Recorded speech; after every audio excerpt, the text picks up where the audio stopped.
the home of the do-it-yourself trucker. When everything goes wrong, you gotta Redneckanize.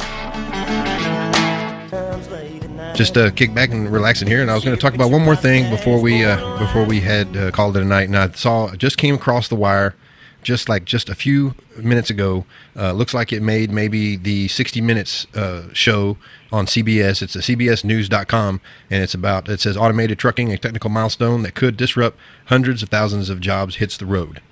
So I was going to take a look here and see if we can get some audio maybe. You know that universal sign we give truckers hoping they'll sound their air horns? Well, you're going to be hearing a lot less honking in the future, and with good reason. The absence of an actual driver in the cab. We may focus on the self-driving car, but autonomous trucking is not an if, it's a when. And the when is coming sooner than you might expect. As we first reported last year, companies have been quietly testing their prototypes on public roads. Right now, there's a high-stakes, high-speed race pitting the usual suspects, Google and Tesla and other global tech firms, against startups smelling opportunity. The driverless semi will convulse the trucking sector and the 2 million American drivers who turn a key and maneuver their big rig every day. And the winners of this derby, they may be poised to make untold billions. They'll change the U.S. transportation grid, and they will emerge as the new kings of the road. It's talking about, it looks like they've actually talked to some drivers, got them to sit down and discussed what they thought about it and everything like that. And I thought that was really interesting. And I wanted to see about you out there on YouTube. And of course, here on the radio show, probably can't, it's hard for truck drivers to get the regular news or what's going on in the regular world because we don't always hear about it because we're not watching TV. And so when I saw this posted here, I wanted to get that out there to everybody.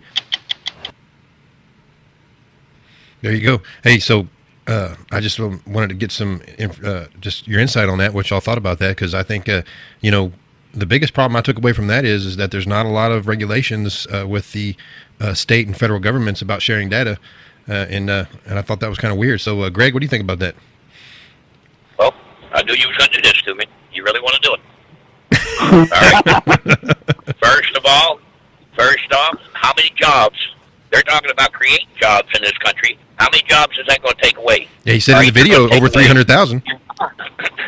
No, that ain't even coming close. Well, yeah, I mean that's going to knock drivers out of work. Yeah. What about all the revenue from vehicle inspection? You got the DOT out there.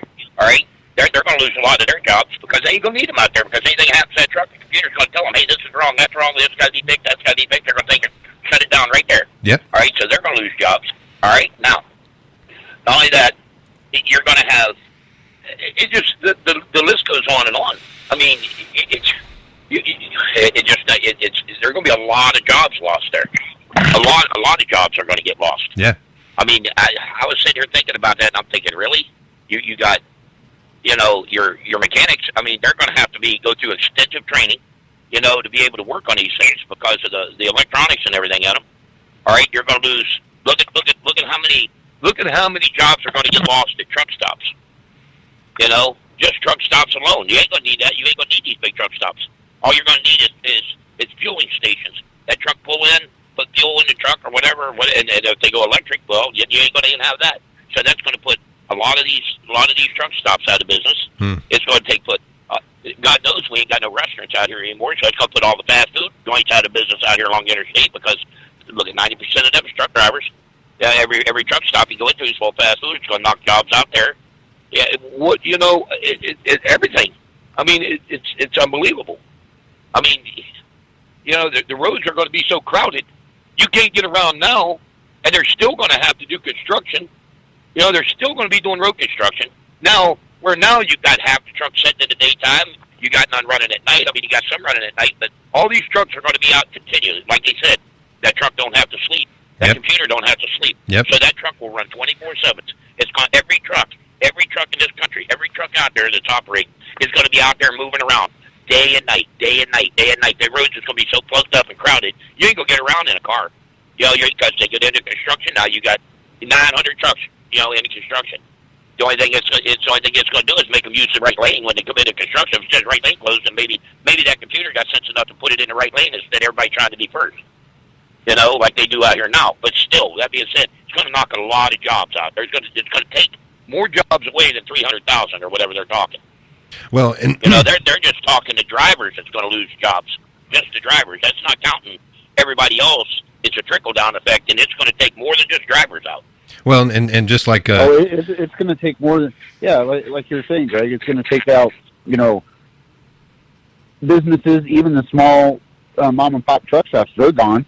They're already been going, and now they're gone. Probably be more right around a million jobs lost, at least a million jobs lost, if not more. Right. Look at all these e-log companies that makes all these e-logs and stuff. There ain't gonna be no need for e-logs no more. So it's gonna put them out of jobs. Yeah. All these safety companies stuff. It's gonna take them. It's gonna take them all out of work. It's gonna put them all out of work. Yeah. It's not. No. This. Even dispatchers in everywhere. It's gonna put them out of work too. Well, that's it. Yeah. It's gonna take dispatchers out too. Because you ain't gonna need all these dispatchers. One company would have enough. No. They got. They might have 2 or 3 dispatchers in there. So, well, this truck's empty. We got a load over here. That truck ain't got a. They ain't going to have a driver to argue with. Say, well, this load don't pay enough, or I don't want this, or poor Robbie. Well, I need more money.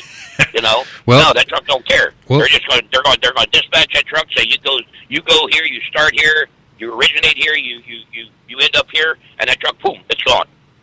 There's no arguing. Everything's going to be done on the computer. There's going to be no phone conversations whatsoever with that truck. Well, it's just like with making money. I mean, really, if you all of a sudden just open up the floodgates and all these companies said, I'm going to buy some driverless trucks and I'm going to run these driverless trucks, and you've got multiple corporations that have 50 trucks. I mean, what if there were like 100 of these 2 simple companies that he's got 50 trucks? So what if 100 more companies had 50 trucks?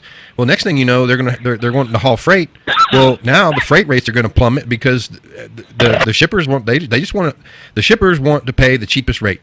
90 seconds. Well, if they got 50, if they got all that money, I mean, they said that these trucks are 250,000 plus each. So that's they got to have more money to be able to run that truck because of the cost of the truck. So you're already, we know that buying a new truck as an owner operator is a huge expense. So not to mention a driverless truck or an autonomous truck like that. So yeah, the rates could plummet in certain areas, and that's just going to create all kinds of problems.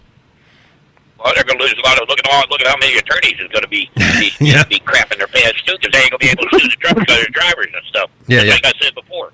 So now they're out of business. Yeah. I mean, this ain't gonna. It ain't gonna. Yeah. The only good side that I see to this, Now again, I'm not going to mention names to protect the innocent, but some of these mega carriers, like the big company out of Phoenix, out there, it'll make their safety rating go up. Yeah. It'll help their safety ratings. It'll help some of these big companies that's got piss poor safety ratings now for tearing trucks up and wrecking and they're 10 seconds. It'll help their safety rating up. Yep. But that's about all I see controlling it. I just like to know who's going to get sued, who's going to pay all this money when one of them trucks, I don't care what it is, electronics, fail. There's nothing foolproof. There's nothing perfect in this world. Drivers make mistakes, human error. Well, there's computer error too. And them computers and electronic computers are only as smart as the people that put the information in there. Now, how many times have you punched something up on your GPS, a route on your GPS, and your GPS will tell you, turn right in 500 feet. You go 500 feet, look down that street, and the truck's bigger than the houses, and you got tree limbs hanging windshield high. Really? How's that going to work? It's only the technology is only as smart as the people that put the information into that computer. There's going to be a lot of improvement. I said that I'd probably never live long enough to see this country in the shape it's in now. I'm hoping I never live long enough to see that. Of course, I know I ain't, because it ain't going to come around in the next 3 or 4 years, and I'm hoping to be damn near done by that time. They can have this mess. I've had it with these trucks. There you go. I'm just going to start running the truck show circuit like everybody else and just be a pain in everybody's ass. So you don't have to go there. You already are. Yeah, no kidding. Robbie, yes. like I said, this is a radio show, and I'm trying to keep it family friendly. I am keeping it family friendly. I'm just speaking the truth.